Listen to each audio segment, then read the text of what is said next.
Hey everyone, it's Kristen from k.becca, and in this video, I want to share the new tool that I've been using for ink blending. But first, let's talk a little bit about some of the other tools that I've tried. The most popular brand of inks for ink blending are the Ranger Distress Inks and Distress Oxides, and the tool that many people use for the ink blending technique is this round mini ink blending tool from the same company. I've tried blending with this tool a number of times and I just have not been able to get a smooth blend. I always end up being able to see the edges of the blender and general unevenness in my results, no matter how much I work to blend things out. The tool has a hard edge around the foam circle that velcros onto the base, and I think that if the foam circle had a rounded edge, it would be much easier to get a smooth blend. Having said that, I know that a lot of my problem undoubtedly lies with me. I'm not incredibly patient and have a heavier hand than is probably required to get good results with this tool. But either way, I wanted to see whether there was anything else out there that would help me get better ink blending results. There are a number of companies that have blending brushes out, and the ones that I've tried are these mini blending brushes from Tonic. I really like the results that I've gotten with these, and I've found that it's much easier to get an even color blend with the brushes. Also, if you have arthritis or some other condition that makes it difficult for you to grip things tightly, the brushes are a great option because they work well with a lighter touch. On the downside, brushes lose bristles, sometimes a lot, which isn't great. Also, these particular brushes have very stiff bristles, so the results are more textured than smooth. I love the textured look, but sometimes it's not what I'm going for. So if you want a really smooth final result, that isn't necessarily what you're going to get with the Tonic brushes. There are some softer brushes on the market though, and those may produce a smoother, less textured blend. Lastly, brushes, at least these ones, lay down color more lightly, so it can take some time to build up the color if you want a more saturated color blend. My new favorite tools for ink blending are makeup blending sponges. I've been using these for ink blending for about 4 months or so now, and they've been a game changer for me. The sponges are made of a dense foam material and they come in different sizes.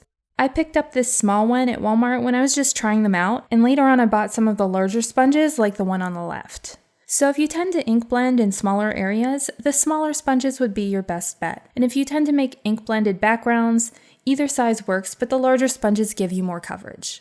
The thing that makes these sponges such a game changer is that they don't have any hard edges. The bottom is round like the Ranger tool that I talked about earlier, but instead of having a hard edge, the makeup blending sponges have a rounded edge that makes this sponge more forgiving when you're working with it and allows you to more easily get a smooth ink blend. The larger sponges that I bought from Amazon are about $2 per sponge, which is pretty reasonable, I think. I don't have a different sponge for every single ink color that I use. Instead, I have one for the colors and shades that I use on a regular basis, and I've been storing them in this plastic box that I think is meant for jewelry supplies or something like that. I cut out pieces of Strathmore Bristol paper to fit the box, and I blended a color that represents the color on the sponge onto the paper and attached it to the box with the corresponding sponge so I know what's what. So you can see that for colors that I make blends with more regularly, like pink and red, I have separate blenders for light, mid, and darker shades, since I'm often doing a gradient ink blend with similar colors from light to dark. This system has worked out really well for me so far. I just leave the sponges out for about 24 hours after I use them so the ink dries, and then I put them back in the box and put them away. But to be honest, sometimes I just pop them back in the box right after I use them and put them away, and I haven't had any problems. Here are a few of the results that I've gotten with the makeup blending sponges with regular distress inks, and you can see how nice and smooth the blends are.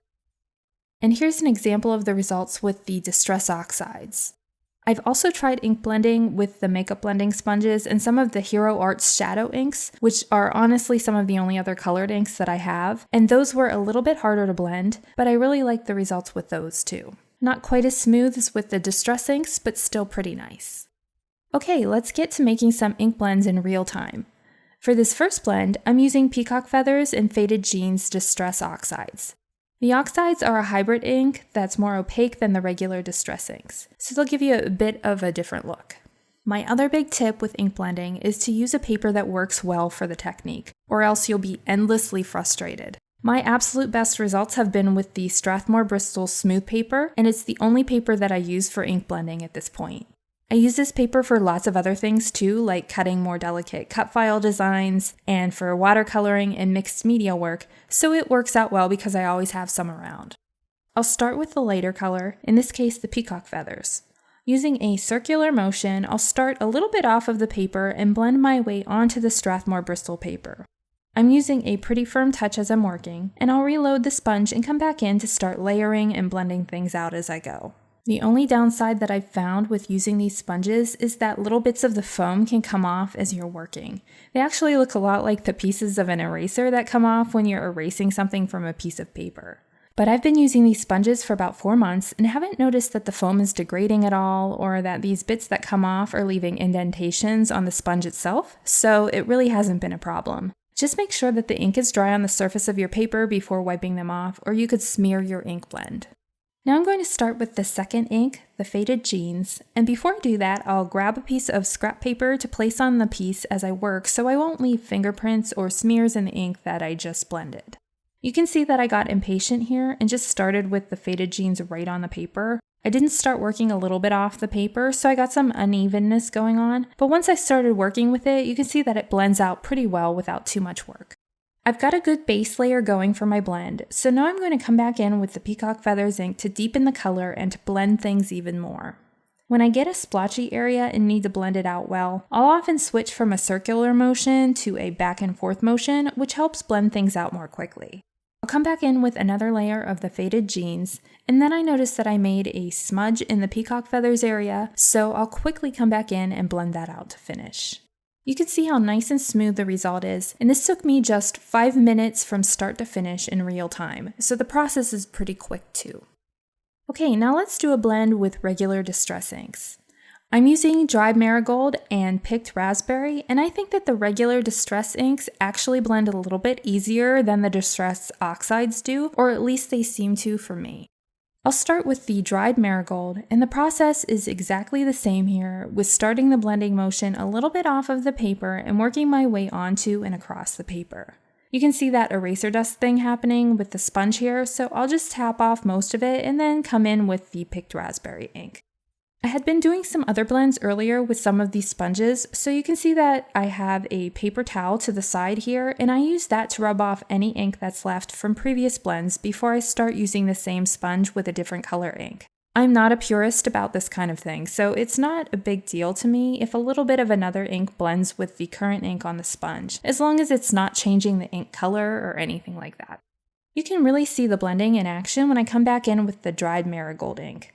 I actually really like that warm peachy pink color in the blend area, so I ended up blending the dried marigold the whole way up to the top of the page to create a warmer look in the blend.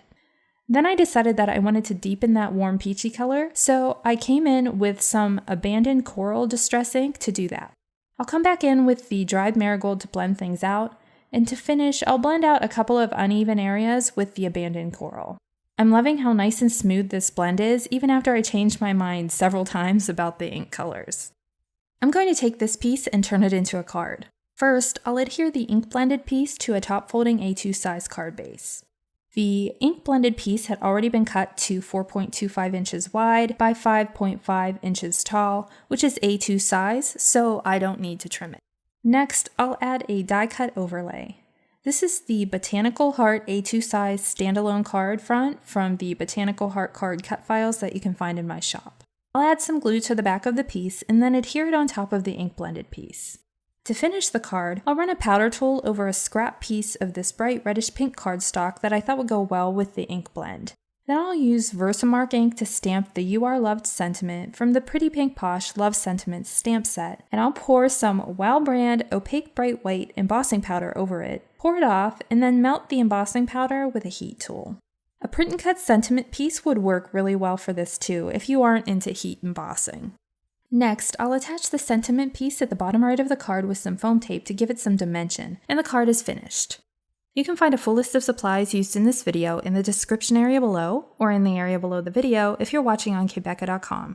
I hope that you found this video to be helpful, and that it's given you another option for ink blending if you've struggled with the technique like I have in the past. If you liked this video, it would be great if you would give it a thumbs up and consider subscribing to my channel. Thanks for watching, and I hope you'll tune in again soon.